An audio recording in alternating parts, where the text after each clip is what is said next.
حالے بھی سمجھ نہیں آئی تھی آیا ملک شام دے اندر 40 ابدال ہون گے کتنے بولیا جے کتنے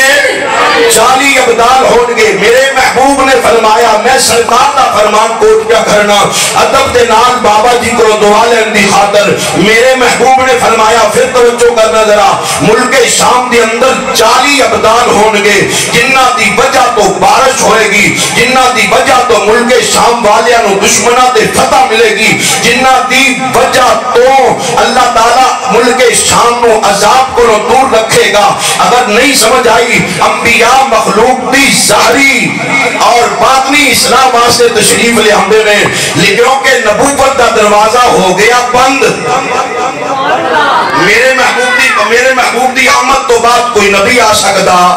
بولیا جے کوئی نبی آ سکدا کوئی نبی آ سکدا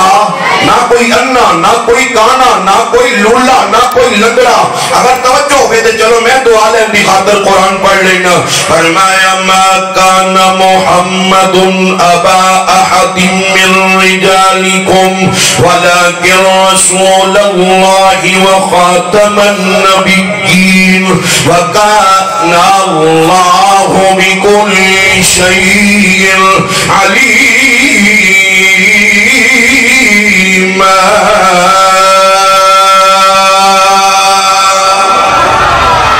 میرے محبوب دے اترن والا قرآن اس بات دی گواہی دین دے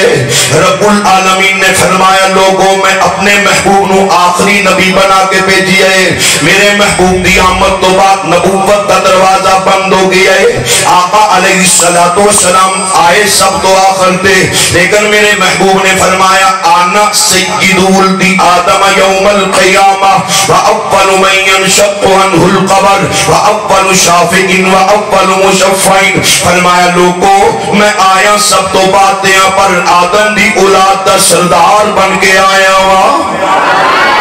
میں آدم دی اولاد دا سردار بن کے آیا ہوا جڑی گل میں کرنا بے ازم میرے محبوب دی آمد تو بعد نبوت دا دروازہ ہو گیا بند نبوت دا دروازہ ہو گیا بند ہون ظاہری اصلاح واسطے علماء باطنی اصلاح واسطے اولیاء اصلاح واسطے علماء نماز روزہ حج ارکان دسن واسطے علماء نے نماز دے اندر جسم پاک ہونا چاہیے قبلہ رخ کھڑا ہونا چاہیے شرائط کی نے ارکان کی نے دسن والے علماء نے جڑا حالے نہ بولیا تے پھر میں نے شک پہ جائے گا نماز دی شرائط تے ارکان دسن والے قبلہ رخ کرن والے کھڑا کرن والے علماء نے تے خلوص تے حضور قلب تو ریاکاری تو پاک کرنے والے اولیاء نے